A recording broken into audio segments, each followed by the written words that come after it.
જય સ્વામિનારાયણ તમામ વાલારી ભક્તોને આપ સૌનું સ્વાગત છે મારી યુટ્યુબ ચેનલ સત્સંગ સભામાં। તો ફરી એકવાર એક ખૂબ સરસ પ્રવચન આજના વિડીયોમાં આપણે સાંભળશું। આજના વિડીયોમાં આપણે ભગવદ્ ગીતા વિશે વાત કરીશું અને વક્તા છે પૂજ્ય જનમંગલ સ્વામી।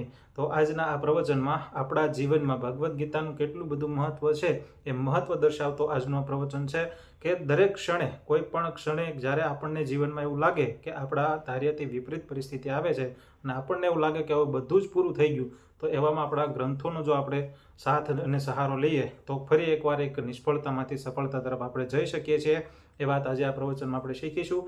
માનસિક શાંતિની શોધ આપણે કઈ રીતે કરી શકીએ એના વિશે પણ સાંભળશું। પ્રમુખ સ્વામી મહારાજના પણ પ્રસંગો આજે આ વિડીયોમાં આપણે સાંભળશું। તો વિડીયો જરૂરથી સંપૂર્ણ જોઈ વિડીયો લાઇક કરજો, વિડીયો શેર કરજો, નીચે જય સ્વામિનારાયણની કમેન્ટ અવશ્યથી કરજો। તો વધારે સમય ન બગાડતા આજનું આ પ્રવચન શરૂ કરીએ। જય સ્વામિનારાયણ। કૃષ્ણ ભગવાનની ચિંતાથી જો દુર્યોધન અમર રહેશે તો પાંડવોને મુશ્કેલી થવાની છે। આ બાજુ શ્રી કૃષ્ણ ભગવાને દ્રૌપદીને તૈયાર કરી અને ભાનુમતી દુર્યોધનની પત્ની આગળ શ્રી કૃષ્ણ ભગવાન પહોંચી ગયા કે રાત્રે આજે જાય નહીં, આજની રાત બહુ સારી નથી અને દાદા તો હજી છે કાયમ, હજી તો ઘણા દિવસ યુદ્ધ હાલવાનું છે, તું કાલે જજે શાંતિથી, આજની રાત્રે ન જઈશ। અને કૃષ્ણ પહેલી વાર કહેવા આવ્યા ને એને કૃષ્ણ પર હેત હતું દુર્યોધનની ઘરવાળીને, એટલે માની ગઈ। આ બાજુ કૃષ્ણ ભગવાને દ્રૌપદીને તૈયાર કરીને શ્રી કૃષ્ણ ભગવાને બીજું રૂપ ધારણ કર્યું દ્રૌપદીજીનું કે અર્જુનની રાત્રે એની ભેગા રહ્યા ભગવાન દ્રૌપદી રૂપે। અને આ બાજુ ભગવાન પછી દ્રૌપદીજીને લઈ ઘૂમટો કઢાવીને રાત્રે 12 વાગે ચોકીદારને કહી રાખેલું ભીષ્મ પિતાએ કે એકલી સ્ત્રીને આવવા દેજે મારી રૂમમાં। ભીષ્મ તો બ્રહ્મચારી આખી દુનિયામાં વખણાય, પૃથ્વી ગંધને મૂકે પણ ભીષ્મનું બ્રહ્મચર્ય નાશ ન થાય। ગંગે પુત્ર હતા, પ્રતિજ્ઞા કરી હતી, એને સ્ત્રીનો ઘાટ પણ નહોતો અને રાત્રે 12 વાગે પેલી દ્રૌપદીજી ગઈ અને ભીષ્મ માથે હાથ મૂક્યો, અખંડ સૌભાગ્યવતી રહેજે, તારા પતિનો કોઈ નાશ નહીં થાય। પતિ તો 5 હતા એને, અને પેલી લાજ બાર ઘૂમટો કાઢીને કે છે કે દાદા આશીર્વાદ તો ફળશે ને તમારા, કે તું ક્યાંથી આવી, રાત્રે 1 વાગે એકલી નો આવે, તું કૃષ્ણ ક્યાં છે કે બહાર ઉભા છે। અને ભીષ્મ ન્યા ગયા। દ્રૌપદીજી પૂછે કે તમે પ્રતિજ્ઞા કરી છે ને અર્જુનને મારી નાખવાની કાલ? એ કે મેં તો આવેશમાં લઈને પ્રતિજ્ઞા કરી છે અને આ હું તને રાજીપાના આશીર્વાદ આપું છું। કૃષ્ણ ભગવાનને કહે છે કે હું તમને હથિયાર ઉપડાવીશ એકવાર લડાઈમાં, અને શ્રી કૃષ્ણ ભગવાનની પ્રતિજ્ઞા હતી કે હું હથિયાર લઈશ નહીં। ભગવાને ભીષ્મની પ્રતિજ્ઞા રાખવાટું પોતાની પ્રતિજ્ઞા તોડી નાખી। આવે છે ને ચક્ર લઈને રથનું, ભીષ્મ પિતા પોતે ઉત્તરાયણના સમય આવે છે ત્યારે ધામમાં જાય છે। આ બાજુ યુધિષ્ઠિર રાજા 3 યજ્ઞ કરે છે। પહેલો યજ્ઞ શોકનો કર્યો, એને શોક થયો હતો। બીજો યજ્ઞ એની કર્યો બ્રહ્મ હત્યાના નિવારણ માટે કર્યો, અને ત્રીજો યજ્ઞ એની કર્યો પોતાની મનોકામના પૂરી થાય। 3 યજ્ઞો કરે છે, ત્યાર પછી કુંતા માતા ધામમાં જાય છે। થોડા સમય પછી દ્રૌપદીજી પણ ધામમાં જાય છે, પાંડવો પોતે ચાલ્યા જાય છે। આ બાજુ અર્જુન પોતેથી પેલા આવે છે દ્વારકાથી રથ લઈ। રસ્તામાં બધા કાબાઓ એને આયરો મળ્યા, બધી પટરાણીઓને લઈને કૃષ્ણ અર્જુન આવતા હતા ભગવાનની, અને અર્જુનને લૂંટી લીધો। જે ભીષ્મ પિતાને મારી નાખ્યા, દ્રોણાચાર્યને કર્ણને મારી નાખ્યા ગાંડીવ ધનુષથી અર્જુને સામાન્ય માણસો લૂંટી ગયા। સમય બળવાન હે નહીં મનુષ્ય બળવાન, કાબે લૂંટી ગોપીઓ એ ધનુષ એ બાણ।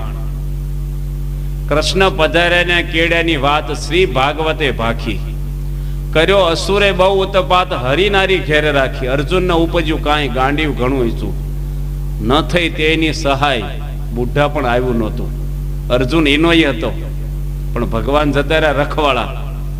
આ બાજુ અર્જુન ખૂબ જ રડે છે, કારણ કે ભગવાનના બળથી મનુષ્યનું બળ કેટલું, આપણે પથ્થરો ઉછકવો હોય તો કેટલો 5 મણનો પથ્થરો માંડ 2-3 જણે ઉચકાય, પણ ક્રેન આવી હોય તો કેટલું ઉચકી નાખે, આખો ભરેલો ખટરો ઉચકી નાખે ફળદે, એક માણસ જ આમ ગેર પાડે છે।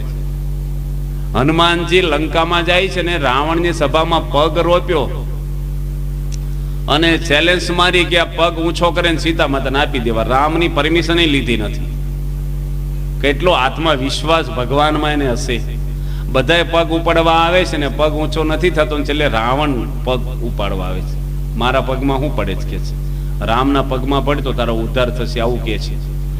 રાવણ પૂછે કે તું છો કોણ? તારા પગમાં એટલી તાકાત છે, તું કોણ છો? હનુમાનજી શું બોલે છે? રામનો દાસ છું. એવું નથી કહેતા કે તારો બાપ છું. ઘણા કહે ને કોણ છો? તારો બાપ છું. બળ પોતાનું નથી બતાવ્યું. માણસને આમ પાવર આવી જાય, રાવણથી પગ ઊંચો નો છો, હવે શું છે તારે? રામની તાકાત હતી એનામાં. જે કઈ કૃપા હતી કોની હતી? રામની. ભગવાનના બળથી માણસ આગળ આવે છે. મનુષ્યનું બળ કેટલું માણસ કરી શકે? એટલે એ બાજુ પછી પોતે કૃષ્ણ ધામમાં ગયાના સમાચાર અર્જુન પોતે લાવે છે. અર્જુન પોતે હૈયાફાટ યુધિષ્ઠિર આગળ રડી પડે છે. યુધિષ્ઠિર પૂછે કેમ રડે છે તું? તો કહે છે કે કૃષ્ણ ભગવાન જતા રહ્યા, આપણા રક્ષણ કરવા વાળા. દ્રૌપદીજી કહે છે કે ઉઘાડનારા રહ્યા અને ઢાંકનારા ગયા. આપણા જે કાયમ આપણે સહાય કરનારા હતા એ ભગવાન પોતે ચાલ્યા ગયા છે જગત છોડી. પાંડવો પણ ઉદાસ થઈ ગયા છે. ત્યાર પછી પાંડવો પણ હિમાલયમાં હાડ ગાળવા પોતે જતા રહે છે. આ બાજુ પોતે પરીક્ષિતનો જન્મ થાય છે. પરીક્ષિત રાજાને જન્મ પાંડવો જતા પહેલા પરીક્ષિત તો જો કે મોટો થઈ ગયો હતો. પરીક્ષિતના જ્યોતિષોએ જોવડાવ્યું કે આને સર્પદંશથી મૃત્યુ થવાનું છે. કેટલી બધી રક્ષાઓ કરી છે ભગવાને. અને જ્યોતિષો કે છે પરીક્ષિતનો સર્પદંશથી મૃત્યુ થશે એમનું. રાજા બહુ ધર્મવાળો થશે, તમારી કીર્તિઓ ફેલાવશે, પણ મૃત્યુ એની આ રીતે નક્કી થયેલું છે નિર્માણ. ત્યાર પછી તો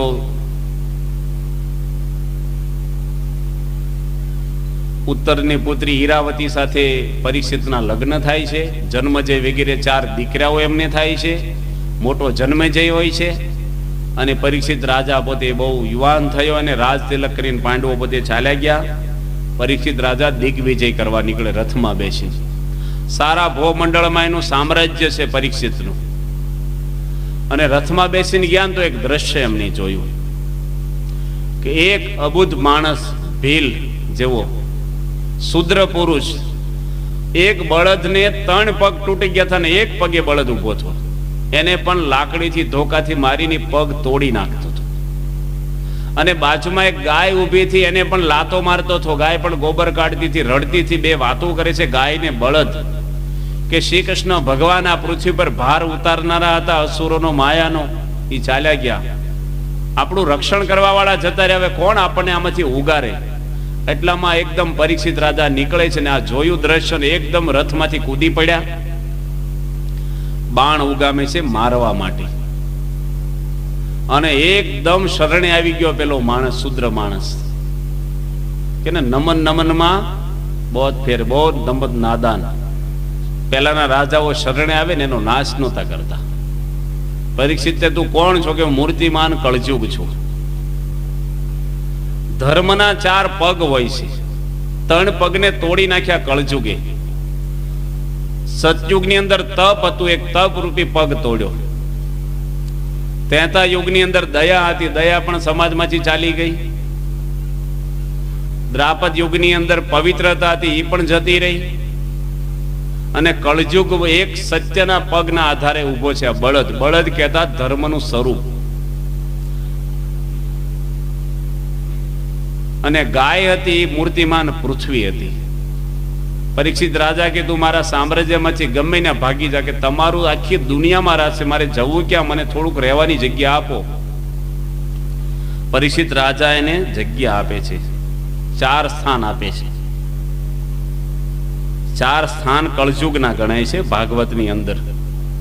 પહેલું ક્યાં રહેવું તારે? તો કે છે દૂતમ કહેતા જુગાર રમાય ત્યાં રહેવું.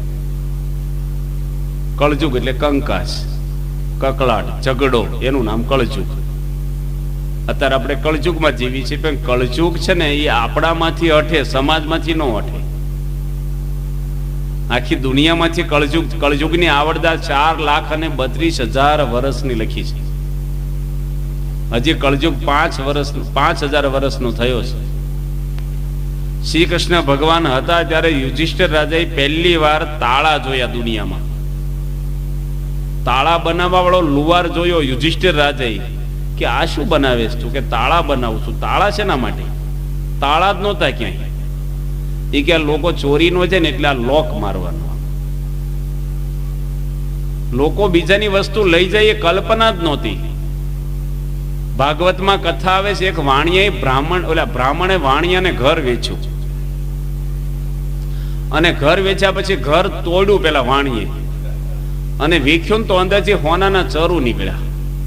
એટલે વાણીઓ બ્રાહ્મણને દેવા આવે છે કે ભાઈ આ મારી માલિકીના નથી, આ તમારા પૂર્વજોએ દાટ્યા હશે, એટલે હક તમારો કહેવાય, તમે લઈ લો.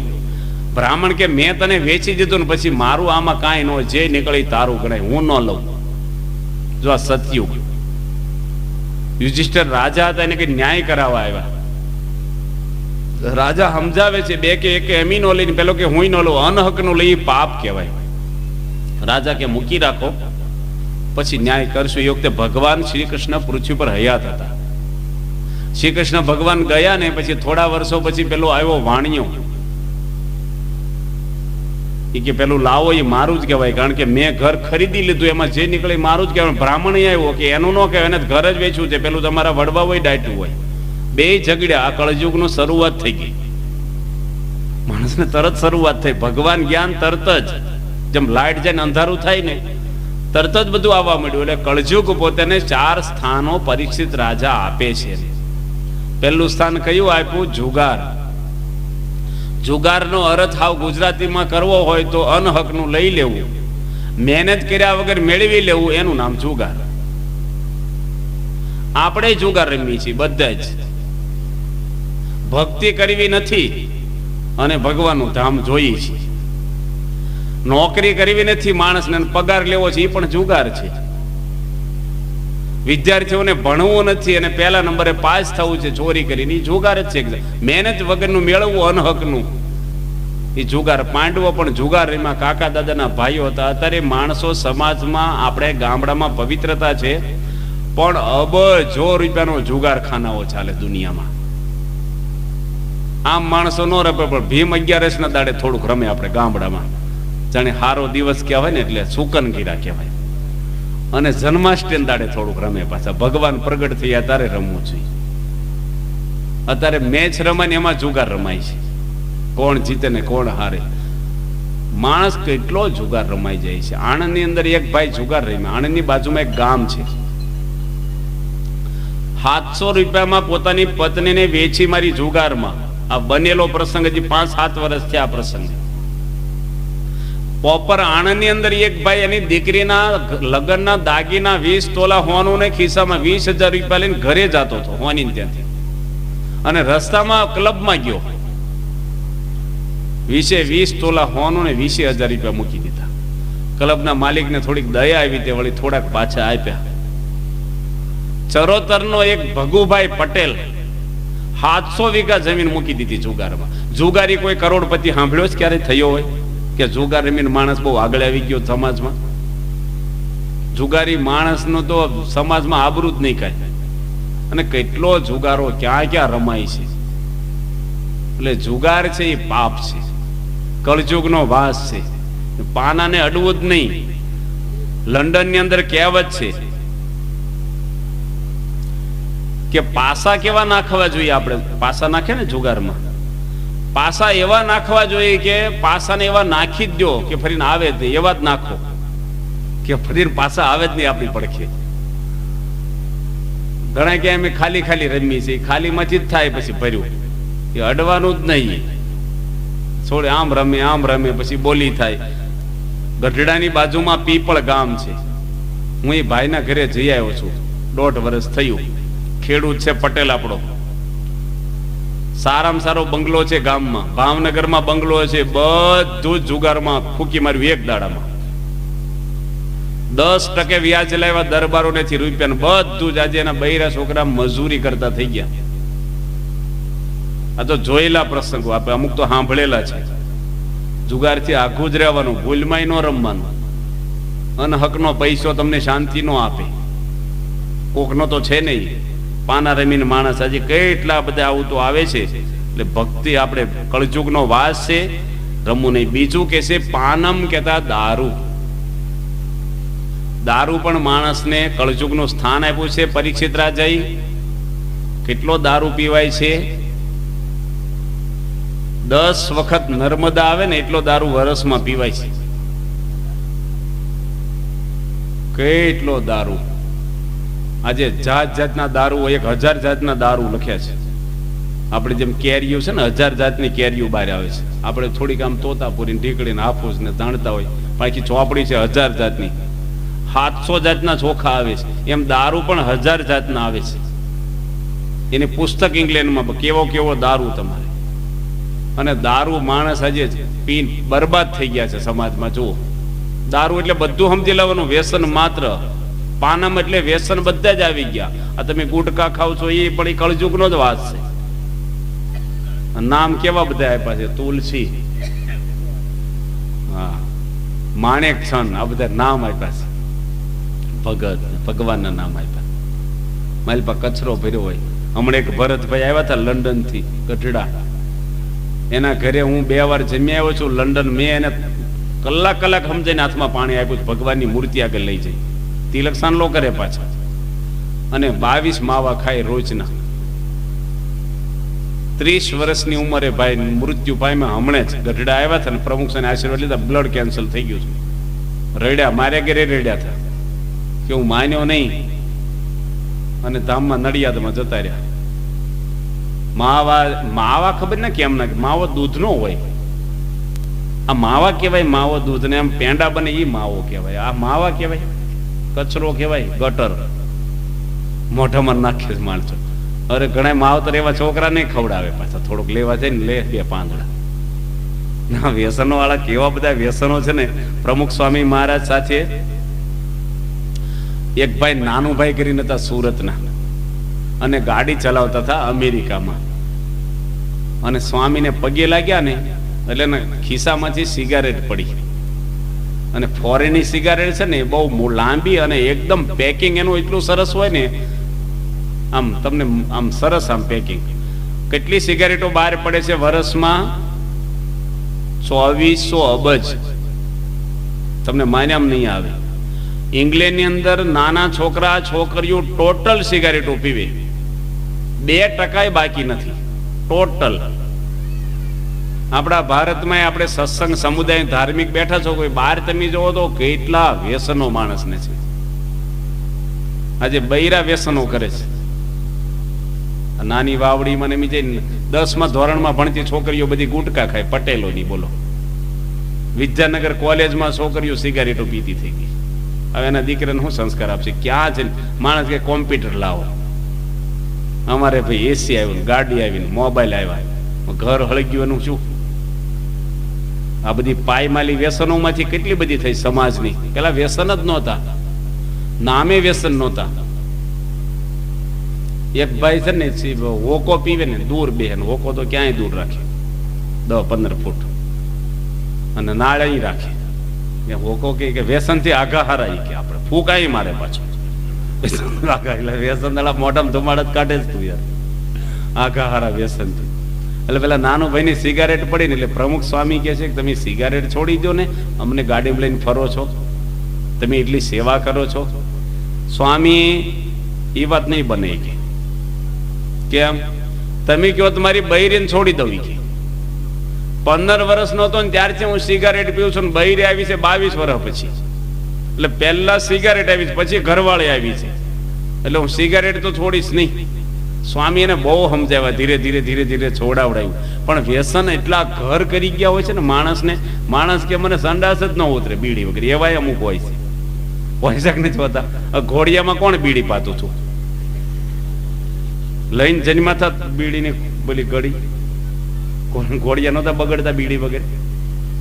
બીડી હોય તો સંડાસ ઉતરે. આ ટેવ હોય. હવે મંદિરમાં આવે ને ગોદડા ઉઠીને બીડીઓ પીવે ઘણે. એટલે ભાળી જાય ને બહાર. યાત્રાળાની બસ આવી હોય ને, નવી રજાઈઓ મંદિરમાં સરસ હોય, અને ઉતારામાં શું પેલા કોઈ માણસો સાફ સફાઈ વાળા હોય, માણસો હોય, એટલે બહાર ધુમાડા ભાળી જાય. એટલે ગોદડું ઓઢીને અંદર બીડે. ગોદડા કેટલી રજાઈઓ કાણી કરી નાખે આપણી. તો પેલા તણખા પડે એટલે સંડાસમાંથી પી આવે. અરે બીડી કઈ પીવાની વસ્તુ છે?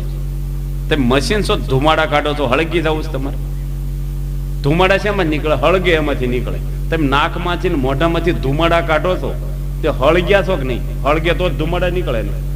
હળગવું છે? મા બાપ ભલે હળગ્યા, તમે નો હળગશો. અને વ્યસનો કેટલા બધા, પેલા માવા કહે ના ગિલોડીનો પાવડર નાખે, 1.5 ગલોડીનો પાવડર નાખે છે અંદર. આ પેલા પાન પરાગ વાળા આવ્યા હતા વડોદરા, પાન પરાગ ને આપણે ગુટકાનું નામ શું આવે છે, માણેકચંદ વાળા. ચા બહાર પડી માણેકચંદ ની ને. વડોદરા આવ્યા હતા બાપાના દર્શન કરવા, પ્રમુખ સ્વામીના. સ્વામી કે તમારા કારખાને તો કેટલી બાયોને વિધવાઓ કરી છે, આ છોડો ને, બીજો ધંધો નથી દુનિયામાં, રોટલો નથી મળતો તમને. કેટલા માણસોના જીવન હણી લીધા, પછી એની ધંધો બદલો. સ્વામી બહુ વાતો કરી, આ ચા ને બધું બહાર પડ્યું. એનો દીકરી એના કુટુંબમાં કોઈ નથી ખાતું પાછું, કારણ કે જાણે ને મારી પાસે હું નાખી છે.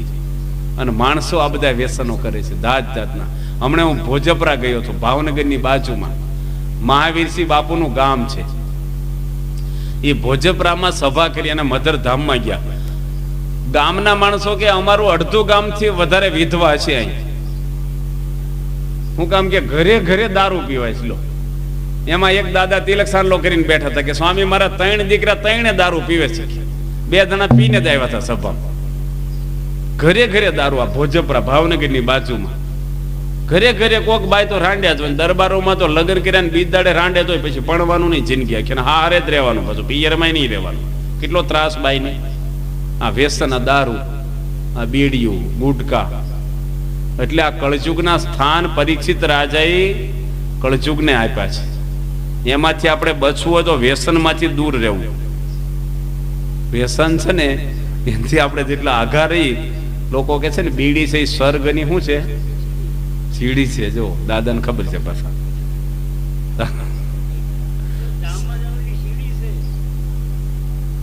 સ્વર્ગની સીડી કે છે, ઉતરવાની છે, ધામમાં જવાની છે, પાછા આવો. સંત ચલે વૈકુંઠ में બેસે વિમાન કે માઈ, જહાં જાકે વાપસ ફરીને ભાંગ તમાકુ નાઈ. સંત ગયા ઉપર, પણ હોકાનું વ્યસન હતું, ત્યાં તો હતું નહીં કઈ. સ્વર્ગમાંથી માણસ ટેવ પડી હોય ને, એટલે કોઈ દાડો કોઈ વ્યસન આપણે રાખવું નહીં. તમાકુ છે 120 દેશ ઉપર ઉગાડે છે તમાકુ. આપણે અહીં ગુજરાતમાં બહુ તમાકુનું ઉત્પાદન છે, ખાલી કાઠિયાવાડીમાં નથી. ચરોતરમાં જાઓ, આપણે જેમ કપા હોય ને એમ તમાકુ હોય, પણ તમાકુના ખેતરને કોઈ વાડ નથી હોતી. કારણ કે ઢોર છે ને એ પણ તમાકુ ખાતા નથી, એટલે વાડ એને રાખતા જ નથી. દાદા તમે કથમ વચ્ચે ન બોલજો, સાંભળવાનું સુખ નો આવે. એટલે તમાકુથી માણસના કેટલી બરબાદી થાય છે સમાજમાં. એટલે વ્યસનને પણ કળજુગનું સ્થાન આપ્યું છે. ઘણા બધા પ્રસંગો, હમણાં ઇંગ્લેન્ડમાં વાંદરાઓને બીડી પીવડાવી, 2 બીડી પીવડાવી વાંદરાને. પ્રયોગ કર્યો તો એને આંખમાં ઝાંખપ આવી ગઈ. એક ઉંદરડાને 5 બીડી પીવડાવી. ઉંદરડા છે ને બહુ મોટા, બિલાડી જેવડા ઉંદરડા મુંબઈમાં હોય છે. તો એની નસો બધી ફાટી ગઈ. તમે જોજો, કોઈ વ્યસન ન હોય એક બીડી પીવો ને તમને ચક્કર આવવા મળે, બેચેની લાગે. કારણ કે ખોટી વસ્તુ છે. તમે કોઈ દે ખાધું ન હોય એવું કંઈક ઢોકળા ખાઓ, કંઈક એવી વેરાયટી મીઠાઈ ખાઓ, તમને ચક્કર નહીં આવે. ચાઇનાની કંઈક આઈટમ ખાય, કંઈક પંજાબી આઈટમ ખાઓ, શાકાહારી આવશે. પણ તમે બીડી છે, તમાકુ 5 પોતરા ખાઓ, તરત વમળાવવા મળે માણસને. એ માણસનો ખોરાક જ નથી. એટલે એને પણ આપણે સ્થાન આપ્યું છે. ત્યાર પછી કળજુગે ત્રીજું સ્થાન છે એમાં આપ્યું છે વ્યભિચાર. વ્યભિચારના કર્તવ્યો. કોઈ દાડો પર સ્ત્રી ગમન કરવું નહીં. સ્ત્રીની અંદર કળજુગનો વાસ આપ્યો છે, સ્ત્રીની અંદર જ. પણ કઈ સ્ત્રીને આપ્યો છે? કુટલા સ્ત્રી હોય, વેશ્યા સ્ત્રી હોય, અધર્મ નીતિ વાળી સ્ત્રી હોય, એની અંદર પણ કળજુગનો વાસ પરીક્ષિત રાજાએ આપ્યો છે. ઇન્દ્ર રાજા દેવતાઓનો રાજા કહેવાય, સ્વર્ગનો. એ રાજા પોતે ચંદ્રને વાત કરે છે કે ગૌતમ ઋષિ છે ને એની પત્ની બહુ દેખાવડી છે, અહલ્યા, અને મારે એની જોડે સંભોગ કરવો છે, તું મને મદદ કર. જો આવા કામમાં પાછા ચંદ્રમાં મદદમાં જોડાણા. આવા કામમાં મદદ કરાય કે પેલા શિખામણ અપાય. સચી જેવી રાણી છે, કેટલી બધી અપસરાઓ છે ઇન્દ્ર આગળ, અને ઋષિના ઘરમાં એ કે હું મદદ કરું કે તું કુકડો થઈને બોલજે 3 વાગે, અને હું બિલાડો થઈને એના ઘરમાં ગરી જાય છે. 3 વાગે કુકડો બોલ્યો ને રાજા પોતે ઓલા ઋષિ પોતે ગૌતમ ઋષિ જાગી ગયા. કાચ વહેલી કેમ હવાર પડી? પેલા તો ઘડિયાળો નહોતા. પોતે સ્નાન કરવા ગંગા નદીમાં જાય છે. ગંગા બોલ્યા કે ઋષિ વહેલા કેમ આવ્યા છે? ઋષિને શું કઈ ગડબડ થઈ છે? કુકડો બોલ્યો ને ગંગાજી બોલ્યા વહેલા કેમ આવ્યા? પોતે નદી કિનારે ધ્યાનમાં બેસીને ઘરનું દ્રશ્ય જોયું. આર્ષ દ્રશ્ય હતા, ઋષિ બધું જોઈ શકતા. કે ઇન્દ્ર રાજા ઋષિ પત્ની જોડે ખોટી ક્રિયાઓ કરી રહ્યો છે, અને એકદમ ઋષિ શ્રાપ આપ્યો ત્યાં જ. શરીરમાં 1000 ભગ એને થઈ જાય ઇન્દ્રને, અને બધા ભગમાં એને પાસ પરવું નીકળે ને પીડા પામે 1000 વર્ષ ઊંધી. અને ચંદ્રમાને પણ એક પેલું માર્યું, પેલું હોય ને મૃગ ચર્મ, એટલે કલંક એનામાં પહેરી ગયું. બ્રહ્મવૈવર્ત પુરાણમાં એવી કથા આવે છે, એ પુરાણ આખું મેં વાંચ્યું ત્યારે ખબર પડી મને કે આમાં આવી કથા એક લખેલી છે. આપણે તો બહુ ઋષિઓનું બોલાય નહીં, પણ આ તો પુરાણમાં લખેલું છે કે બૃહસ્પતિની દીકરી તારા એને લઈને ચંદ્રમાં ભાગી ગયા. બૃહસ્પતિ દેવતાઓના ગુરુ કહેવાય, ગુરુની દીકરીને લઈને ચંદ્રમાં જતા રહ્યા. બધા સમજાવે છે તો મુકતા નથી ને એને છેલ્લે શંકર ભગવાન સમજાવવા ગયા કે પત્ની તો ગુરુની દીકરી તો બેન કહેવાય, તો છોડી દે. ભગવાને ત્રિશૂળ માર્યું એને ચંદ્રમાને, ત્યારે છોડે. આવી બધી કથાઓ, કારણ કે માણસને વાસનાઓ છે ને અનાદિકાળની જીવમાં છે. શરીર ઘટા થાય છે, મન ઘટું નથી થતું. મનમાં માણસને ઝંખના વિષયોની, ભગવાન સ્વામિનારાયણે લખ્યું છે કે બહારથી વિષય તમે ન ભોગવો ને તો અંતરમાં વિષયનું ચિંતવન થાય, પણ વિષય વગર કોઈ જીવ રહી શકતો નથી. વિષયો 5 છે. એટલે સ્ત્રીની અંદર પણ એને આપ્યું છે. ઘણા બધા પ્રસંગો એમના આવે છે. રાવણનું પતન શેમાંથી શું છે? કેટલો રાવણ વિદ્વાન હતો, 4 વેદ મોઢે બોલતો, બ્રાહ્મણ હતો, તપસ્વી હતો, 10,000 વર્ષ તપ કર્યું છે, શંકર ભગવાનનો ભગત હતો. છતાંય પણ સીતા માતાને બેહારવાના અભરખા ઘરમાં એમાંથી રાવણનું પતન થયું. જોવો, સ્ત્રીમાંથી થયું ને. એક ભાઈ કથામાં શું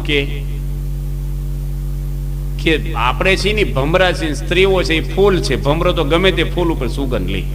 આવો ભેદ તમારે ન સમજાવો. કોક માં જ મને કીધું છે, એવી કથા આવે છે. આપણે ગુણેશ્વરની વાતોમાં આ પ્રસંગ આવે છે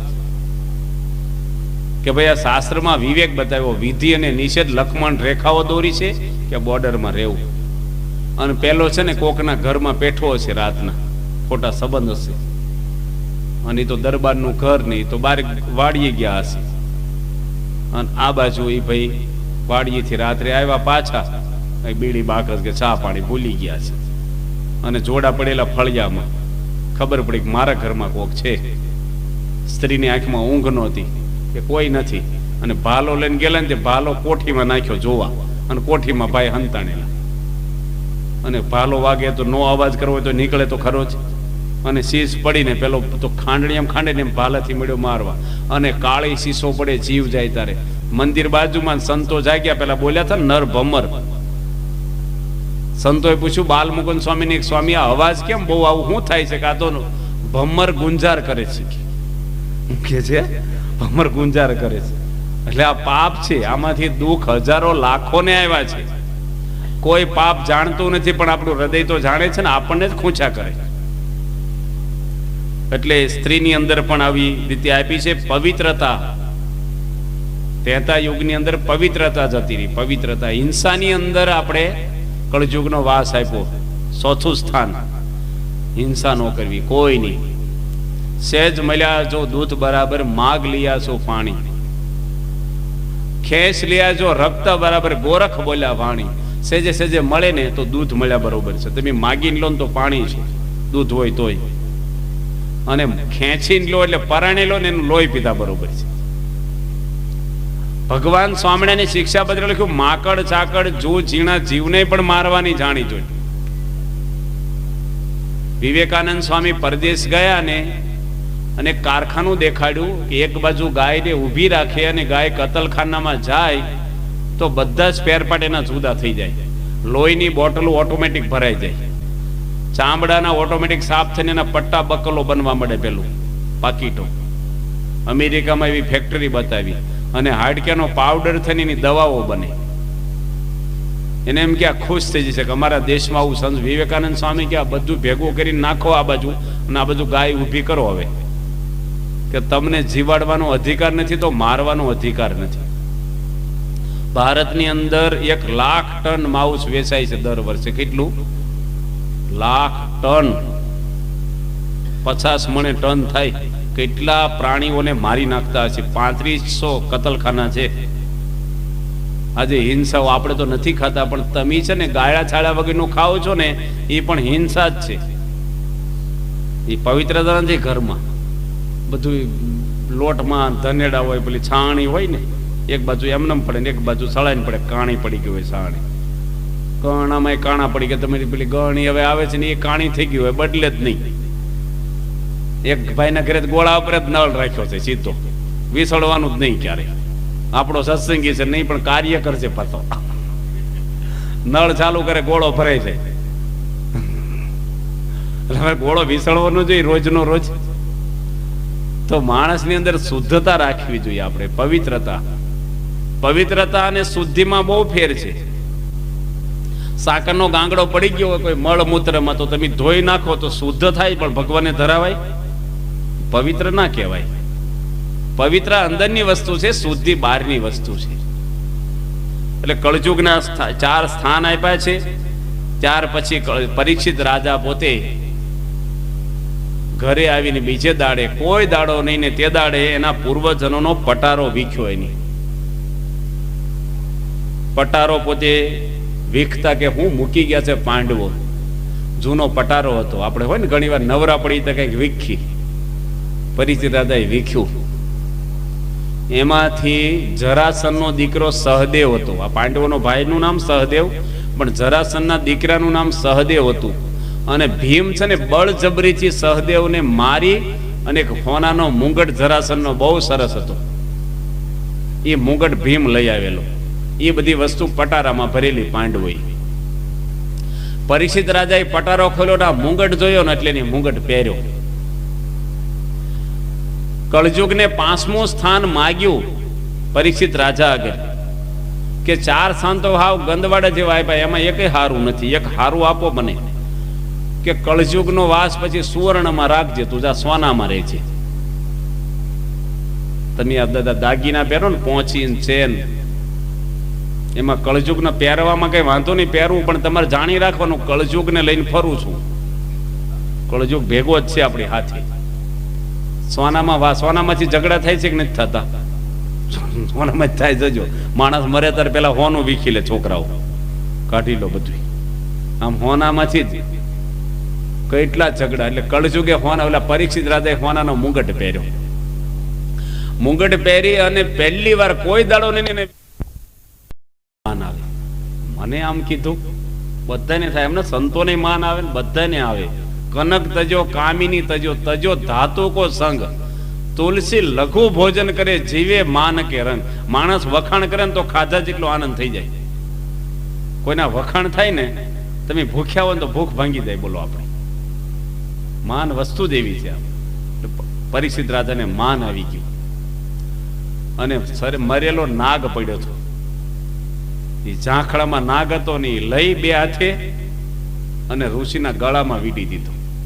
આ કરાય એવું કાર્ય? પાંડવોનો દીકરો છે, ધર્મવાળો છે, જે કળજુગને નાશ કરવા વાળો, ઋષિઓના સ્વાગત કરવા વાળો છે, ઋષિના પગ ધોઈને પાણી પીવે એવો રાજા છે. પણ કોનો પ્રવેશ છે એનામાં? કળજુગનો. ઘણી વાર આપણે એવું હોય ને, મારે નહોતું કરવું ને થઈ ગયું. જોજો, આપણે પશ્ચાતાપ થતો હોય છે.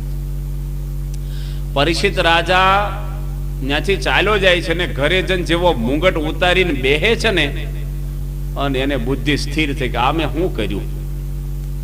જે હાથે ઋષિઓને હું ફૂલ માળા પહેરાવતો, જે હાથે ચંદન ઘસીને હું અરછાઓ કરતો, જેને 2 હાથ જોડીને પગમાં માથું નમાવતો, એ ઋષિના ગળામાં મેં નાગ નાખ્યો, સર્પ નાખ્યો. એને કીધું કે આજથી હું અન્ન પાણી હરામ કરી દઉં છું, પ્રાયશ્ચિત કરું છું. જીવીશ ત્યાં સુધી અન્ન પાણી જ નહીં લઉં. આવો પરીક્ષિતે સંકલ્પ કર્યો. આ બાજુ ઋષિ તો ધ્યાનમાં બેઠા ને ખબર પણ નથી કે મારા ગળામાં નાગ છે. પણ સમીક ઋષિના દીકરો શ્રૃંગી ઋષિ, નાનો બાળક છે, 10 વર્ષનો, બાજુમાં એક નદી વહે છે. ત્યાં બધા બ્રાહ્મણના છોકરાઓ, ઋષિઓના છોકરાઓ રમતા હતા નદી કિનારે. ત્યાં 2 છોકરાઓ આવ્યા કે શ્રૃંગી, તારા બાપના ગળામાં તો સર્પ નાખેલો છે કોઈ. અને પરીક્ષિત રાજા આવ્યો હતો આશ્રમમાં, એવું જાણ્યું છે મેં. અને એટલો બધો ક્રોધાયમાન થઈ જાય છે ઋષિનો દીકરો શ્રૃંગી ઋષિ, 10 વર્ષનો બાળક. એના હોઠ ફફડવા માંડ્યા, ધ્રુજવા માંડ્યો. અને એકદમ જ એને એટલો બધો ગુસ્સો આવી જાય છે ને કે નદીમાંથી પાણીની અંજલી ભરી અને કહે છે કે મારા બાપના ગળામાં જેની નાગ નાખ્યો હશે ને એને અઠવાડિયામાં તક્ષક નાગ કરશે ને મૃત્યુ થાય એમ.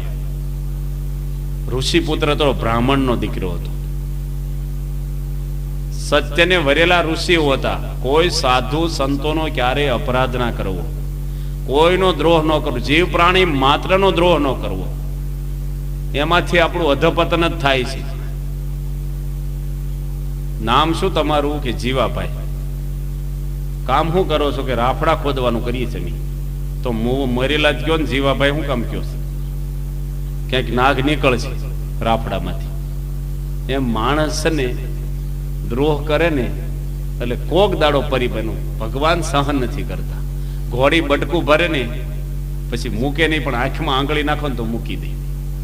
એમ ભગવાન છે ને કોઈ છોડતા નથી. તમે ગમે તેટલા પાપ કરો પણ ભક્તનો અપરાધ કરો. હિરણ્યકશ્યપનું આખ્યાન આપણે સાંભળીશું 7મા સ્કંધમાં. ઘણા બધા પાપ કર્યા, ભગવાને સહન કર્યા, પણ પ્રહલાદજીને સંસેડ્યો. ભગવાને સ્પેશિયલ અવતાર લીધો છે એના માટે. સંત સંતાપે જાત હે રાજ ધર્મ અરુ વંશ, તુલસી તૈણે ટીલે ન દીઠા રાવણ કૌરવ ને કંસ. રામાયણમાં પ્રસંગ આવે છે કે રાવણ હતો ને એને સીતા માતા પર બહુ પ્રેમ હતો અને રામ ઉપર એને વિરોધ હતો, દ્રોહ હતો, દુશ્મનાવટી હતી. ભગવાન સાથે વેર હતું ને ભક્ત જોડે પર પ્રેમ હતો એને, તો એનું માથું કપાઈ ગયું. ભગવાનનો દ્રોહ કર્યો, ભક્ત ઉપર પ્રેમ કર્યો. એને સુરપંખા હતી, એને રામ ઉપર પ્રેમ હતો અને સીતા ઉપર વેર હતું એને. સીતા મરે તો રામ મારી જોડે પરણે, એના નાકાન કપાણા. પણ હનુમાનજીને શું હતું? રામ લક્ષ્મણ જાનકીને જય બોલો હનુમાન, તો એની પૂજા થાય છે. ભક્તરે ભગવાન બેવની પૂજા કરી. વલ્ભાચાર્ય 84 જગ્યાએ બેઠા ને એ 84 તીર્થ કહેવાના. જ્યાં જ્યાં બેઠા ને ભગવાનના ભક્ત પગ મૂકે ને તીર્થ બની જાય છે. સંતો ફરતા તીર્થ કહેવાય. જ્યાં જ્યાં જાય ત્યાં ગંગા રેલાય. પરીક્ષિત રાજાને તો આવું દુઃખ આવી ગયું છે મોટું, એને ખબર પણ નથી. આ બાજુ શ્રૃંગી ઋષિ 10 વર્ષનો નાનો દીકરો શ્રાપ આપી અને એના બાપના ગળામાં નાગ પડેલો છે એ કાઢવા પણ નથી રહેતો. અને એકદમ જ એના બાપ ધ્યાનમાં બેઠા છે ને જોશ જોશથી રડી પડે છે. ઋષિ થોડી વાર પછી ધ્યાનમાંથી જાગ્યા. કેમ રડે છો તું? પેલા છોકરા રડતા જ નહોતા. શું થયું તને? કે મેં શ્રાપ આપ્યો છે. પરીક્ષિત રાજાને શ્રાપ આપ્યો. શાના માટે આપ્યો? કે તમારા ગળામાં તો જુઓ મરેલો સર્પ નાખ્યો છે.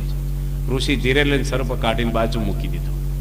કે તે બહુ જ ખોટું કર્યું છે. રાજા તો પ્રજાનું પાલન કરનારા હોય. આજે રાજા વગરનું રાજ તો અંધધૂંધો, એટલે રક્ષણ કોણ કરશે પ્રજાનું? આપણે તો સાધુ સંતોને સહન કરવાનું હોય. આ તો પાંડવોનો દીકરો પરીક્ષિત ધર્મવાળો છે, એની ભૂલ કરી પણ તે કેમ કરી? પણ એ શ્રાપ એવા આપતા ને પાછા નહોતા ખેંચાતા.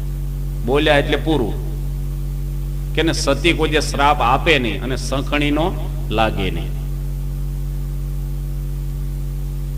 એટલે કે છે તું સમાચાર આપ પરીક્ષિત રાજાને, એને જે કરવું હોય કઈક તૈયારી તો કરે.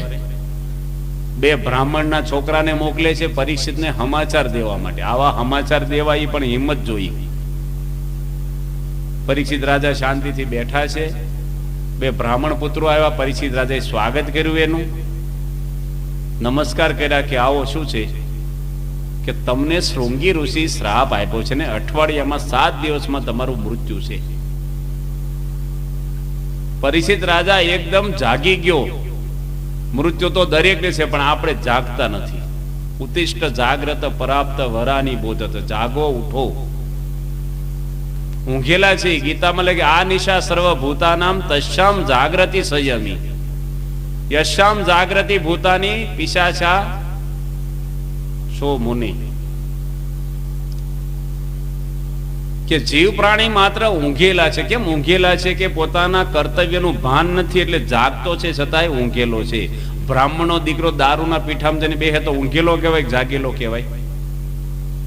તમને સપનામાં કર્તવ્યનું ભાન રહે? આપણને ઊંઘમાં રહે છે? ઊંઘેલા છે. એમ જાગ્રતમાં પણ ખબર નથી કે મારે શું કરવાનું છે એટલે ઊંઘેલા છે. પરીક્ષિત રાજા જાગ્યો. જો ગોપીચંદ રાજા જાગી ગયો. મેનાવતી રાણી હતી, એની માં વિધવા હતી, ઉપર નાતી. ગોપીચંદ રાજા નીચે નાતો છો ને મેનાવતી ઉપર હતી. ઝરૂખામાં ઊભી પોતાના પુત્રને જોવે છે. નાની ઉંમરમાં વિધવા થયેલી એક જ દીકરો ગોપીચંદ રાજકુમાર હતો. એકદમ રૂપના અંબાર હતો. દાસીઓ તેલ ફૂલેલ સુગંધથી નવડાવતી હતી અને શરીરનો બવડો બધું ખુલ્લું દેખાય. એની માં રડી પડી અને 2-3 આંસુ પડ્યા. શિયાળાના દિવસો હતા. અધ્ધર જોયું, ગરમ ટીપા. આંસુ 2 પ્રકારના હોય. દુઃખના આંસુ હોય ને ગરમ હોય, અને સુખના આંસુ આવે ને ઠંડા હોય. ટ્રાય કરજો કોક વાર, જોજો. પ્રસંગો આવે ને કોક વાર પાણી ઠંડુ લાગે તમને. એની માં કે છે, પરીક્ષિત રાજા કે છે, કેમ રડે છો? તને કોઈ આંગળી સીંધી હોય તો હાથ કાપી નાખું, કોઈ કરડી નજર કરી આંખ ફોડી નાખું, કોઈ કરડું વચન કે તેની જીભ કાપી નાખું. રાજા છું, મારી માને દુઃખ કેમ છે? મેનાવતી કહે છે કે કોઈની મગદૂર નથી કે મારી સામે કરડી નજર કરે, પણ મને દુઃખ તારું છે. કે શું છે? કે તારા બાપની પણ આવી કંચન જેવી કાયા હતી. આવું તારું ધન રે જોબન ધૂળ થાશે, કંચન જેવી કાયા તારી રાખ મારોળાશે. કે કંચન જેવી કાયા તારી રાખ થઈ જશે. તારા બાપની પણ રખ્યા થઈ ગઈ. શું કરું? ભગવાન ભજી લે. છે કોઈ માતા આવી પૃથ્વી પર? એકના એક દીકરાને કેવા વેણ કે છે, ભગવાન ભજી લે, રખ્યા થઈ જઈશ. શું તારો બાપ પણ રખ્યા થઈ ગયો? અત્યારે તો 5 છોકરાઓ તો કે સાધુ થવાની વાત નહીં હો. ઘરે ખાવાનું ખૂટીને જ ગયું. આ બધા સંતો ખૂટી ગયું એટલે આવ્યા છે. આ બધા રાજાઓને ખૂટી ગયું એટલે નીકળી ગયા છે. માણસને સાધુ થવાની વાત, બહુ સાધુ વગર બેહવા મળે ને મા બાપને બીક લાગે, કદાચ લઈ જશે, જતો રહેશે. આ માતાઓ બધી ધ્રુવજીના આખ્યાનમાં આવશે માતા કેવી હોય. પરીક્ષિત રાજાને જાગૃતિ આવી ગઈ અને સુખદેવજીને પ્રશ્ન પૂછે છે. આમ તો બધા પેલા ઋષિ મુનિઓને ગંગા કિનારે પરીક્ષિત રાજા બેઠા છે, બહુ ઉદાસ થઈ ગયા છે. પરીક્ષિત રાજા ધર્મવાળા હતા. બધા ઋષિઓને ખૂબ જ પ્રેમ ને લાગણી હતી પરીક્ષિત ઉપર, એટલે બધા ઋષિઓ પણ હાજર થઈ ગયા. કોઈ પણ માણસના કુટુંબમાં દુઃખ આવે ને ત્યારે એના સ્નેહો ભેગા થઈ જાય. ઋષિઓ પરીક્ષિતને કહે છે કે અમે શું ઉપાય કરીએ, મારે શું કરવું? પરીક્ષિતને કહે છે કે તમે તપ કરો. કે હું તપ કરીશ, મૃત્યુ તો કઈ છોડશે નહીં અઠવાડિયામાં. કે દાન કરો કે આખું રાજ આપી દઉં. જન્મ છે એનો દીકરો છે પરીક્ષિતનો, એને રાજ આપીને પરીક્ષિત રાજા પોતે હાવ રાજમાંથી નિવૃત્તિ લઈ લીધી તરત જ. શું કરવું મારે? અને પોતે બહુ જ ભાગ્ય ઉદયને બહુ જન્મ સમર્પિત, એને બહુ જન્મના ભાગ્ય ઉદય થાય ત્યારે એને સંતનો સમાગમ મળે છે. ભગવાનની ઈચ્છાથી 16 વર્ષના સુખદેવજી ફરતા ફરતા આવે છે. શરીર ઉપર એક પણ કપડું પહેર્યું નથી. પરીક્ષિતના ભાગ્ય ઉદય થયાના પૂર્વના પુણ્ય હશે પાંડવોના, કે એના ઘરના ટકોરા ખખડાવતા સુખદેવજી પધાર્યા. મૃત્યુની અણી હતી. સુખદેવજી કપડું એક પણ પહેર્યું નથી. પાછળ ઘણા આવા નાના નાના છોકરાઓને બૈરા હોય પાછળ ધૂળ ઉડાડે ને કાંકરા મારે છે. સુખદેવજીને ખબર જ નથી કે મેં કપડા પહેર્યા છે કે નથી પહેર્યા, કારણ કે એને દેહ જ ભાવ નહોતો. અને ભાગવત ભણતા ભણતા જ બધે હાલ્યા જતા, અખંડ ભગવાનના ચરિત્ર ગાતા ગાતા જ ફરતા.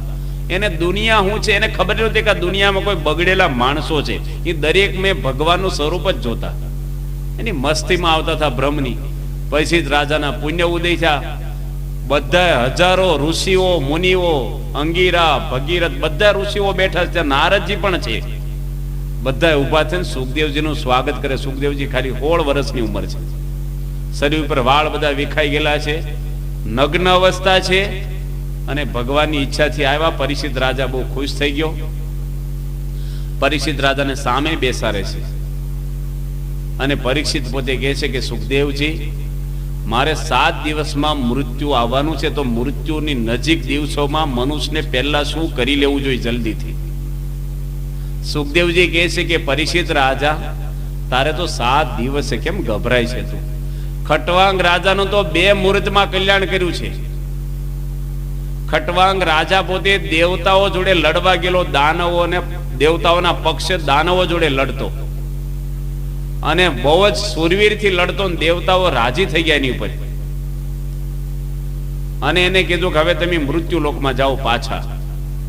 ખટવાંગ રાજા આવીને પૂછે છે કે મારે આવડતા કેટલી છે? કે તમારે 2 મુહૂર્તની આવડત, 2 ઘડીની. 1 ઘડી એટલે 24 મિનિટ થાય, 48 મિનિટ એટલે પોણો કલાક જેવી આવડતા છે તમારે ફક્ત. સુખદેવજી પોણો કલાકમાં મોક્ષ છે ને 1 ક્ષણમાં થઈ જાય. એમાં કઈ 1000 વર્ષ જીવે તોય ન થાય. રાવણ 1,80,000 વર્ષ જીવે તોય નથી થયો. તમારું મન લાગી ગયું તો મોક્ષ થઈ ગયો. વાર નથી લાગતી. કરંટ આપ સીધ પાડો ને કેમ મંકો તરત લાગે, પણ લાગવું જોઈએ. પણ જલ્દી લાગે ને એટલે અત્યારથી પ્રેક્ટિસ કરવાની. મૃત્યુ ગમે ત્યારે આવે. અંતે આ મતિ શા ગતિ, જેવી મતિ હોય ને એવી ગતિ થાય આપણી. મૃત્યુ માણસને એવું છે ને કે આમ અંતકાળે યાદ આવી જાય ભગવાન, મોક્ષ થઈ જાય. પરીક્ષિતને અંતકાળ હતો, એક ભાભાને મૃત્યુનો અંતકાળ હતો ને, અને છોકરા 4 અને ભાભા પેલો ફરજો બન્યો, લાંબા ટૂંકા હાથ કર્યા. છોકરાને ચોકે ડાયટું છે રાણી સિક્કા કે હોના, પેલા બેંક નહોતી ને બધું દાટતા, એટલે મરતા મરતા કઈક દેખાડતા જાય તો આપણે બધું ખોદવું ને વીખવું નહીં. એટલે ડોક્ટર બોલાવે. અમથા ભાભા માંદા પડે શું કે અજમો ખાવ, ડોક્ટરની જરૂર નથી. છોકરો માંદો પડે દવાખાને લઈ જાય, ડોહારનું કાંઈ જરૂર નહીં દવાની. બહુ ઉતરી ગયેલી ગોળી હોય ને, તમને તાવ મટ્યો ન હોય, ગોળી વધારે ને પણ એ આપી દે કે આ ગોળી મટી જશે. શેની છે કોણ જાણે. સ્વાર્થ છે ને દુનિયામાં. અને આમ હાથ કરે ને ડોક્ટર બોલાવ્યા, શક્તિના ઇન્જેક્શન આપ્યા, સ્ટીરોઇડ વાળા ઇન્જેક્શન આપ્યા અને 500 રૂપિયાના આમ દવા તાત્કાલિક કરી. અને છોકરા બાપામાં થોડીક તાકાત આવીને બોલ્યા કે 4 દીકરા આઈ છો ને ભેંસ ક્યાંની હાવણી આવે છે. અને ડોહા મરી ગયા એટલું બોલી. હવે એ મરીને શું થાય પછી? મરતા મરતા પેલા હોવાની હતા ને, હોવાની એને તાવ આવેલો અને 4 દીકરા ડોક્ટર તાવ માપ્યો કે 104 છે. હોની કે આપી દે, આપણે હોમાં જ લીધું છે. એટલે હોનાની નથી વાત, આ તાવની વાત હાલે છે. પણ આખી જિંદગી તમે જેવું કેસેટમાં રેકોર્ડિંગ કર્યું હોય ને એવું આખી જિંદગી સંભળાય ને પછી બીજું કઈ સંભળાય? એમ આપણે આખી જિંદગી જે કઈ કર્યું હોય ને અંતકાળે યાદ આવે. મૃત્યુ ઘડી એવી છે ને માણસને કે આધિવાધી ઉપાધિ બધી લાગે માણસને. પરીક્ષિત રાજા પોતે સાવધાન થઈ ગયા. સુખદેવજીને પૂછે છે કે મારે શું કરવું જોઈએ મૃત્યુ આડી ઘડી? પરીક્ષિત રાજા અનશન વ્રત લઈને બેઠા છે. પાણી પીવું નહીં, ખાવું નહીં, ઉઠવું નહીં, ઊંઘવું નહીં, હલવું જ નહીં. કેટલા દાડા? 7 દાડા. બહુ ભારે છે ને કથા. તમને હમણાં આકાશવાણી થઈ હોય, આજ શું વાર છે? મંગળવાર છે. અને શુક્રવારે તમારે બપોરે 2 વાગે મોત આવવાનું છે.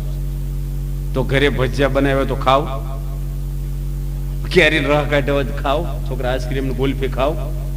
શુક્રવારે શું કરવું? હમણાં ઊંઘ આવે, ચેન ન પડે ક્યાંય. હવે 7 દાડામાંથી 8મો દાડો નક્કી છે આપણો. 7 દાડા જ ફિક્સ છે ને આપડા, ગમે ત્યારે. કથા આવે છે કે એક બ્રાહ્મણ હતો, એને ગરુડજી જોડે હેત. બ્રાહ્મણ ગરુડજીને કથા સંભળાવે. બ્રાહ્મણ ગરુડજીને પૂછે, ગરુડજી તમે તો વૈકુંઠમાં રહ્યો, ભગવાનનું વાહન કહેવાવ, અને મારે તો ગમે ત્યારે મૃત્યુ આવી જાય. તમારે તો ભગવાનની સાથેનો સંબંધ, એટલે તમારે ત્યાં મોત ન આવે. ગરુડ કે તું ગભરાશ નહીં, હું તને મોતમાંથી ઉગારી લઉં. તારું મોત જેમાંથી આવવાનું છે ને એ હું ભગવાનને પૂછી લઉં, કારણ કે ભગવાનની સાથે જ હું રહું છું. બ્રાહ્મણ કે હારું ભાઈ કઈક ઉપાય કરી દો, કારણ કે જીજી વિશા માણસને હોય છે, મરવું કોઈને ગમે છે. કોકને મરવાનું કઈ તરત કે તું મરીને આમ ધક્કો જ લાગે તરત. એક ડોસીમાં પેલો ભારો લઈને આવતા હતા ને ઘાસનો, બિચારા એકલા છોકરા નોખા કાઢે છે અને શરીરમાં રોગ ગણે ને 2 મણ ઘાસ ઉપાડેલું અને કંટાળી ગયા કે આની કરતા તો મોત આવે સારું. અને ભારો હેઠો નાખ્યો રસ્તામાં અને મોત આવીને સામે જ ઉભું રહ્યું. માજી કે તમે કોણ? એ કે તમે સંભાળ્યો નહીં, હૃદયથી બોલ્યા માજી મોત આવે સારું. હું મૂર્તિમાન મોત આવ્યું કે કેમ? કે તમને લેવા. કે મેં તો તમને એટલે બોલાવ્યા મને ભારો ચડાવો મારે ઘરે જવું છે. હવે મોત કોઈને ગમે? આમ કહીએ ખરા દોરી ખેંચી લે સારું, પણ દોરી ખેંચે કોક મરી ગયો અંદર ઘરમાં બોલે કે આની કરતા ભગવાન મને લઈ ગયા હોત તો. પણ પેલો હલ્યો હોય તો થોડોક કે હું તો ખાલી ખાલી કહું છું કે પછી તૈયાર કોઈ ન થાય, ખાલી બોલે. મોત તો બહુ ભારે. માણસ ભગવાને છે ને આ એક ખાતું પોતાના હાથમાં જ રાખ્યું કે જીવ ભગવાનને ગાંઠે નહીં. મોતની બીક છે. દુનિયામાં અમર હોય તો પછી કોને જોવાનું છે? મરવાનું જ નથી. મૃત્યુને ભય છે ને જવાનું છે એક દાડો. ભગવાન હિસાબ લે છે. અત્યારે ભગવાન આપણે વિડીયો પાડે છે, ઉપર દેખાડશે. પછી મૃત્યુ એટલે જીવનનો સરવાળો છે, એટલે પાપ પુણ્યનો. ભગવાનના ઘરે જાવ એટલે જીવનનો હિસાબ દેવાનો છે. સ્વામી લખ્યું ઝેરના લાડવા ખાતા હારા લાગે, ઘડીક પછી ગળું ચાલે. આ વિષયો એવા છે જગત. એટલે પોપટ ને બ્રાહ્મણ કે છે ગરુડજીને કે તું પૂછી લાવજે મને ઉગારી લે મોતમાંથી. ભગવાન વિષ્ણુને ગરુડજી પૂછે છે એક બ્રાહ્મણ છે, તમે જાણો છો ભગવાન છો? હું એને ઘણી વાર કથા સાંભળું છું, મારો ખાસ મિત્ર છે ને એને મોત છે માંથી મને જોયા પણ છે. વિષ્ણુ ભગવાન કે હું છે ને પોષણ કરું છું. આ ઉત્પત્તિ છે ને એ બ્રહ્માજી કરે દરેક ખાતું એને આપેલું ઉત્પત્તિ. એટલે તમે એમને પૂછો તો એને ખબર હોય. બ્રહ્માજી આગળ ગયા કે તમે ભેગા આવો નહીં, એટલે જલ્દી આપણે હોય ને કોઈક હારા માણસ ભેગા થઈ તલાટી ફાઇલ તરત ખોલે, નકર ધક્કા ખવડાવે બે દાડા. વિષ્ણુ ભગવાન ભેગા ગયા. બ્રહ્માજી કે જો ઉત્પન્ન કરું છું પણ સંહાર છે ને એ મહાદેવજી કરે છે, નાશ કરવાનું તો એની આગળ ખાતું છે. બ્રહ્મા ભેગા ગયા, વિષ્ણુ આવ્યા, એટલે 3 જણા ગયા મહાદેવજીને કે જોઈ આપો ને પેલા બ્રાહ્મણનું મોત છે એમાંથી. મહાદેવજી કે એવું છૂટક છૂટક મને ન ખબર હોય કે આ તો જથ્થાબંધનો વેપાર, બધા ડેમ તોડવા હોય, મચ્છુ ડેમ મોરબી નો કઈ ભૂકંપ હોય મોટા, આવું એક એવું તો યમરાજાને ખબર હોય એક ની. તો 4 જણા યમરાજા આગળ જાય છે. યમરાજા કે ચિત્રગુપ્ત ને બોલાવો ભાઈ, આશીષન છે અમારા મહેતાજી. અને ચોપડો ખોલ્યો. માલપા એવું લખ્યું હતું કે બ્રહ્મા, શિવ અને વિષ્ણુ, ગરુડજી, યમરાજા અને ચિત્રગુપ્ત 6 જણ ભેગા થાય ત્યારે બ્રાહ્મણ જ્યાં હોય ને મરી જાય. આમ તો મરવાના નહોતા, પણ ગરુડજી ખોતરીને ઊભું કર્યું. જોવા મોત છે ને એ માણસને છોડે જ નહીં, પોકારે ગમે ના પોકારે. એક બીજી આવી કથા આવે છે કે એક ગુરુનો શિષ્ય હતો ને બિચારો બહુ ધાર્મિક, વ્યવસ્થિત સેવા કરે, આખું ભાગવત ભણ્યો, ગીતા ભણ્યો, તપ કરે, વ્રત કરે ને બહુ સેવા. સંત પણ સાચા હતા. રોજ ભિક્ષા માંગવા જાય ને મદારી ગામડામાં ખેલ કરતા હોય, નાગને મરકટ ભેગું લાવ્યા હોય અને બધું ટોળું વળ્યું ને એમાં આ ઉભો રહ્યો ભિક્ષા માગતો માગતો જોવા. એના ખંભે કે કોઈ હાથ મૂક્યા વજનદાર પાછળથી, અને વજન એવું આવ્યું ને જોયું કોણ છે કે હું યમરાજા. ઈ કે હાજે 7 વાગે તૈયાર રહેજે, હું લેવા આવીશ તને. આ વોર્નિંગ આપી. વોર્નિંગ આપણે બધાને આપે જ છે, જોકે આપે છે ને, નોટિસો નથી આવતી. નોટિસો ઘણા ને આવે છે, હાર્ટ એટેક મોટી નોટિસ કહેવાય, પણ આ બધા વાળ ધોળા થઈ નોટિસો જ છે આપણને. દશરથ રાજાને એક વાળ ધોળો છો, કાન આગળ રાજ મૂકી દીધું. અરીસામાં જોયું છે પાણીમાં કે વાળ ધોળો છો, નોટિસ આવી ગઈ. હવે ભગવાન રામને રાજ આપીને મારે હવે નિવૃત્તિ લઈને ભજન કરવું જોઈએ. સરકાર 58 વર્ષે રિટાયર કરે છે. ખેતીમાં જો કે રિટાયર જેવું આપણે આવતું જ નથી. મરો ક્યાં સુધી તરેલા ખેંચા જ કરો ઢોરની જેમ. જરૂર હોય કે ન હોય ઘરમાં, એ તમારે નવરા કરવું હું એટલે આ નથી કરવાનું, આને ધંધો જ નથી, અમે બધા ભજન કરવું. આના માટે તો જન્મ આપ્યો છે આપણને. અને પેલા ને ફફડાટ બેહી ગયો કે 7 વાગે આજને જ મરવાનું. એકદમ પાછો આશ્રમમાં ગયો ગુરુને કે મને ઉગારો તમે મોતમાંથી. ગુરુ કે ભાઈ મોત તો મને આવવાનું છે, આમાં તો મારું, એટલે મેં તમારી સેવા કરી 20 વર્ષ કે સેવા કરી, પણ મોત તો આવે ને કે પણ તમે તો સેવાનો અર્થ શું? મારે સેવાથી કલ્યાણ થાય પણ મોત નો રોકાય. પરીક્ષિતને સુખદેવજી એવું કહે છે કે મૃત્યુ હું નહીં રોકી શકું, પણ મૃત્યુનો ત્રાસ તને ટાળી નાખીશું. અત્યારે તને ભય છે ને એ 7 દાડા પછી તું મોતને માગી સામેથી, અને માગે છે પરીક્ષિત. તક્ષક નાગ આવે છે ને, પરીક્ષિત રાજા હાથ ધરે છે સીધો જ, આમ લે ડંખ મારી, આ ખોળિયું મારું પડી જાય ને તો ભગવાનના ઘરે જાવ, આ તો પાપ છે શરીર, નોખા પડી ગયા શરીરથી હાથ દાડામાં. કઈ નહીં, નોખું છે શરીર અને જીવ નોખા છે એવું જ્ઞાન પરીક્ષિતને સુખદેવજી હાથ દાડામાં આપ્યું. એટલે આ તો ગુરુ કે હું ઉગારું નહીં. માણસ મોત આવે ને પછી કઈ સેવા કરે આશ્રમમાં? ફફડાટ ભેગી ગયો, ભાગી ગયો નથી 20 વર્ષે છોડી. અને ગામના રાજા હતા ને, કોઈ આમ નાનો રાજા હશે, કે તમે ઉગારી શકશો? કે ઘોડો છે મારી આગળ પાવરફુલ, 2 દાડા દોડાવીશ ને તોય ઉભો નહીં રહે. તને અહીં કીધું છે ને યમરાજે આવવાનું, નીકળી જા ને તું દૂર, ભલે ને હોજા કરે. ટપાલી છે ને સરનામા ભૂલી જાય, પણ યમરાજા સરનામું ન ભૂલે કોઈ. સુરત જાવ, મુંબઈ જાવ, બેલ્જિયમ જાવ, એ તમારે આવી જ જાય. મોત કોઈને મૂકે નહીં. એટલે પછી તો ઘોડો લઈને ભાગ્યો પેલો, અને પછી તો ઉભો રે પાણી પાવા પીવા. હાજે 7 વાગ્યા સુધી ઘોડો દોડાયો, દૂરનો દૂર નીકળી ગયો. અને ઝાલર વાગ્યા સમય થયો ને, ગામની ભાગોળે ઉભો રહીને ઘોડાને થાબડે છે કે સારું કર્યું તે મને અહીં લાવી દીધો કે છે. એટલામાં યમરાજા ઘોડાને થાબડવા માંડ્યા. એ કે મને ચિંતા હતી કે આ કેવી રીતે અહીં પોકશે, એનું મોત અહીંયા હતું. એ કે સારું કર્યું તે લાવી દીધો આને. બસ તરત ઉપાડ્યો એને ત્યાંથી. એટલે મોત તો કોઈને છોડે એવું છે. પરીક્ષિત રાજાને ભય પામી ગયો તો કથામાં બેસી ગયા છે. ભય તો દરેકને છે મૃત્યુનો, અને બધા ભયમાં જ જીવે છે. આપણે ભૂકંપ થયો ને પછી થોડા થોડા આંચકા આવતા, ભાવનગરમાં બહુ આવ્યા. તો ઘણા માણસો શું કરે, વાસણ ઉપર વાસણ મૂકે, એની પર પાછું કઈક ડીશ ઓલી વાટકી મૂકીને એની પર થાળી મૂકે પાછું. એટલે કઈક ભૂકંપ આંચકો આવે ને તો જાગી જવાય, કુવે ને બાજુ મૂકી રાખે આવું. એટલે પેલું છે આંચકો આવે ને, આમાં ગઢડામાં એક આંચકો આવી ગયો છે, એમ બધા હુતા હતા મચ્છરદાનીમાં. અને ભાગ્યા ને દળીને પગીચા ઉતર્યા એક હાથે આંચકો આવ્યો, હારો એવો આવ્યો હતો, ખખડવા મળ્યું હતું બારીઓ. ખ્યાળો ડટાઈ જઈશું. અને મોત છે ને ઊંઘમાંથી જગાડી દે તમને. મોત આમ મૃત્યુ વસ્તુ એવી છે કે ગમે ત્યાં માણસ જાય, પગ પર્વત ઠેલી પાડતા, નભ તારા નખથી ઉખાડતા, અંજલિ કરી સિંધુ પી જતા, નવ જાણે જન કોઈ ક્યાં હતા. મરવું જનનો નક્કી ઠરાવ છે, મરવું જનનો સ્વભાવ છે, કે મૃત્યુ નક્કી ઠરાવ છે, માણસનો નક્કી ઠરાવ થઈ ગયેલો જ છે.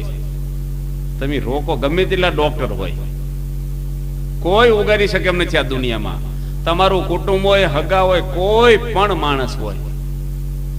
મોત બ્રહ્માનંદ કહે ખબરદાર બંદા દેખ, કાલ કિસી કો ન છોડતા હે. કાળ કોઈને છોડતો જન્મ્યા ત્યાંથી જરૂર જાણો મરવાનું છે માથેજી. આવ્યા ત્યારે શું લાવ્યા શું લઈ જાવ. પ્રભાતે ફૂલડિયા ખીલે, સાંજે તે કરમાશેજી. નિત્ય બાગમાં નવીન કળિયો ખીલીને ખરી જાશે. તે પ્રમાણે જગત જાય છે જળની પેઠે વહેતું. પીપળ આવે છે ને, પીપળ પાન ખરંતા હસ્તી કુપળિયા, મુજ વીતી તુજ વીતશી હળવી બાપુળિયા. કે ખરી ગયું પાન પીળું થઈને, કુપળીઓ બધી હસે છે. પાંદડા કે હસીશ નહીં, મને વીતી તને વીતવાની છે, તું ધીરી રહે. ગઢ પણ કોને નથી આવવાનું? બાપા થવાનું છે કે નહીં? ધોળા વાળા આવવાના નથી? બધું થવાનું છે, બધું કોઈ બાકી જ નથી. આ બધા યુવાન હતા કે નહીં? બાળક હતા કે નહીં? અને ઢીંગલાથી રમતા હતા, લખોટીથી રમતા હતા, મોયદાંડીએ રમતા હતા. અત્યારે આ ભાભા મોયદાંડીઓ રમે બજારમાં, નો કે સહકી ગયું રમાય? લખોટી રમો તમે? ઢીંગલું આ છોકરાને પૂતળું તૂટી ગયું હોય તો રડે, તમે રડો? તમને ખબર પડે ખોટું છે. હવે આ જ્ઞાન જયારે આપણને થાય ને હાચું, ત્યારે આપણને આ જગત પણ એવું જ લાગે. પછી કઈ માલ ન મનાય. રાજ છોડવાની જરૂર નથી, રાગ છોડવાની જરૂર છે વિષયોમાંથી. ઘર છોડવાની જરૂર નથી, ઘરમાં આસક્તિ છે ને એ જ છોડવાની છે આપણે. કોઈ મહાન પુરુષોએ શાસ્ત્રોએ આપણને ઘર છોડી દેવાનું નથી કીધું. વૈરાગ કોઈને છોડે તો જુદી વસ્તુ, પણ એવું નથી કે સાધુ થાય એનું જ કલ્યાણ થાય. આસક્તિ સાધુ રહે તો સાધુ રખડી જાય. કોઈ રાગ આપણને ન હોવો જોઈએ. જનક રાજા રાજ કરતા પણ વિદેહી હતા. રાજમાં બંધન નહોતું. પરીક્ષિતને એ કે છે સુખદેવજી કે તું રાજમાંથી બધામાંથી મન ઉખાડી નાખ. હવે તને 7 દિવસ આડા, એટલે ગભરાશ નહીં. તું સામે બેસી જા, હું તને ભગવાનના ચરિત્ર સંભળાવું છું. પરીક્ષિત રાજાને સુખદેવજી ભગવાનના ચરિત્ર 9 સ્કંદ સુધી સંભળાવે છે. ત્યાર પછી બીજા સ્કંધની અંદર ઉત્પત્તિ સર્ગ આવે છે, જેની અંદર બ્રહ્માજી ઉત્પત્તિ કરી આખી જગતની. બ્રહ્માજી જગતની ઉત્પત્તિ કરે છે. ભગવાને તેને આદેશ આવે છે બ્રહ્માજીને કે જગતની ઉત્પત્તિ તમે કરો. આખું જગત આખું રચાણું છે ને, ઉત્પત્તિ કરવા પેલા માણસોને રાખવા ક્યાં? પૃથ્વી જોઈએ ને, એટલે પેલા પૃથ્વીને બનાવી ભગવાને. ત્યાર પછી બ્રહ્માજી પછી વૃક્ષો બનાવ્યા, પહાડો બનાવ્યા, ઝરણાઓ બનાવ્યા. ભગવાન જોવા આવ્યા. ભગવાન કે હજી કઈક બનાવી સારું હતું. પક્ષીઓ બનાવ્યા, પશુઓ બનાવ્યા. ભગવાન કે હજી કઈક બનાવ્યા. અને છેલ્લે બ્રહ્માએ શું બનાવી દીધા? માણસો બનાવ્યા. ભગવાન ખુશ થઈ ગયા. ઓહો, હરતા ફરતા માણસો બનાવ્યા, હાલે દોડે ફરે. મનુષ્યો બનાવ્યા. ભગવાન એની જોડી હતી ને આખી બ્રહ્માજીને આપી દીધી. અને એક વસ્તુ પગ હેઠે દાબી દીધી ભગવાને. લક્ષ્મીજી કે આખી જોડી ઠલવી દીધી, સર્વસ્વ તમારું. અને નાની વસ્તુ હું હંતાડી દીધી. ભગવાન કે શાંતિ પગ હેઠે રાખી છે. ભગવાન સ્વામિનારાયણ કહે છે કે હે પરમહંસો, શાંતિ તો એક નારાયણના ચરણાવિંદમાં છે. જગતમાં બધું આપ્યું ભગવાને, પણ શાંતિ કોની આગળ રાખી છે? ભગવાન આગળ. કા સુખ હરિ કે ચરણમાં, કા સંતન કી માહી. ભગવાનના શરણમાં સુખ છે, કા સંતના સમાગમમાં શાંતિ રહેલી છે. તુલસીદાસ કહે છે. બ્રહ્માજીએ બધું મનુષ્યો બનાવ્યા, પણ રાખવા ક્યાં? પૃથ્વી બનાવી. આ પૃથ્વીને રચયતા પેલા ભગવાને પછી બ્રહ્માજી પોતે 10 પુત્રોને જન્મ આપે. જન્મ એટલે ઉત્પન્ન કરે છે મંત્રથી. મૈત્રી ઋષિને મંત્રથી ઉત્પન્ન કરે છે, અંગીરાને કરે છે, પુલહને કરે છે, અત્રિને કરે છે. પુલસ્ત, કૃતુ, ભૃગુ, વશિષ્ઠ, દક્ષ અને નારદ, આ 10 ને બ્રહ્મા ઉત્પન્ન કરે છે મંત્રથી. આ સૃષ્ટિના 10 મૂળ પાયામાં માણસો છે. આપણે બધા વંશો એમાંથી થવાના છે. અને ત્યાર પછી બ્રહ્માના ડાબા અંગમાંથી ધર્મ અને મૂર્તિનો જન્મ થાય છે. બ્રહ્માના છાયામાંથી કરદમ ઋષિ ઉત્પન્ન થાય છે. બ્રહ્માના શરીરના માંથી વેદ ઉત્પન્ન થાય છે. બ્રહ્માએ શરીરના 2 ભાગ કરી નાખ્યા, અને એકમાંથી મનુ અને શત્રુપા ઉત્પન્ન થાય છે. એને 5 સંતાનો થાય છે. 2 દીકરા છે, જે ઉત્તાનપાદ રાજા અને પ્રિયવ્રત. ઉત્તાનપાદના ધ્રુવ થવાના છે. અને 3 દીકરીઓ ઉત્પન્ન થાય છે, પ્રસૂતિ, દેવહૂતિ ને આકૃતિ. એ 5 સંતાનોમાંથી આ મનુ અને શત્રુપામાંથી 5 થયા. એમાંથી સમગ્ર સૃષ્ટિ થઈ. પેલા જ્ઞાતિ હતી જ નહીં. આપણને મનુષ્યો કેમ કહેવામાં આવે છે? કે મનુ ભગવાનમાંથી આપણે ઉત્પન્ન થયા. મનુર્ભવ. મનુષ્યને કહે છે તું મનુષ્ય થા. મનુષ્યનું નામ એટલે પડ્યું કે મનુ ભગવાનના વંશો છે, પણ કાર્ય ઉપરથી માણસની જ્ઞાતિ થઈ. ભગવાનના બાહુમાંથી ક્ષત્રિયો થયા છે, મુખમાંથી બ્રાહ્મણો થયા છે, ઉદરમાંથી વૈષ્ણવ એટલે આપણે બધા થયા છે, અને પગમાંથી શૂદ્ર કહેતા અમુક નીચી જ્ઞાતિ ઉત્પન્ન થઈ છે, જે સમાજની સેવા કરે છે. શાસ્ત્રમાં લખ્યું છે. અને ત્યાર પછી બ્રહ્માએ પોતે આકૃતિને ઋષિ પ્રજાપતિ જોડે પરણાવ્યા છે, દેવહૂતિને કરદમ ઋષિ જોડે પરણાવ્યા છે, અને પ્રસૂતિને દક્ષ પ્રજાપતિની જોડે પરણાવ્યા છે. દક્ષ પ્રજાપતિમાંથી કોણ થવાના છે? પાર્વતીજી. અને આખી સૃષ્ટિ આમાંથી ઉત્પન્ન થાય છે. હવે પૃથ્વીને દિતિ અને અદિતિ કશ્યપ મુનિના 2 પત્નીઓ હતી. દેવતાઓ અને દાનવો સગા ભાઈઓ છે. આ ભાગવતમાં આપણે જોશું વારી ખણીયા ઝઘડા એના થાય છે, સાચવારે. જોજો, ગામમાં તમારે ઝઘડા રોજ નો થાય, ભાઈઓ ભાઈઓમાં સાચવારે થાય. બાજુના ગામ વાળા જોડે તો ગામમાં સેજે સેજે ઝઘડા આપણે થતા હોય ભાઈઓમાં, નહીં જેવી વાતમાં. એટલે ભગવાન પોતે આ પૃથ્વી બનાવી, અને ત્યાર પછી દક્ષ પ્રજાપતિ 2 પત્નીઓ હતી, દિતિ અને અદિતિ. દિતિના દૈત્યો થયા, અદિતિના દેવતાઓ થયા. દિતિ પોતે કશ્યપ પ્રજાપતિને કહે છે કે તમે મારો સંગ કરો. એને કામ વાસના આટલી બધી વ્યાપી ગઈ, અને કશ્યપ મુનિ પોતે કહે છે કે અત્યારે સંધ્યાકાળ છે, આ સમય સારો નથી.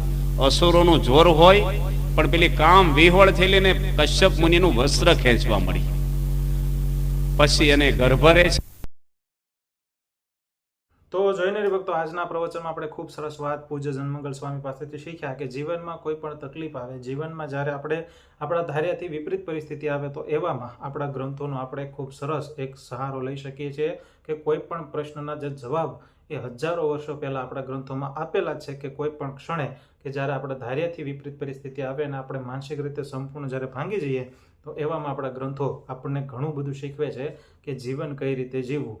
જીવન માણવા કરતાં આપણા ગ્રંથોમાં જીવન જીવવા વિશે વધારે વાત કરવામાં આવી છે.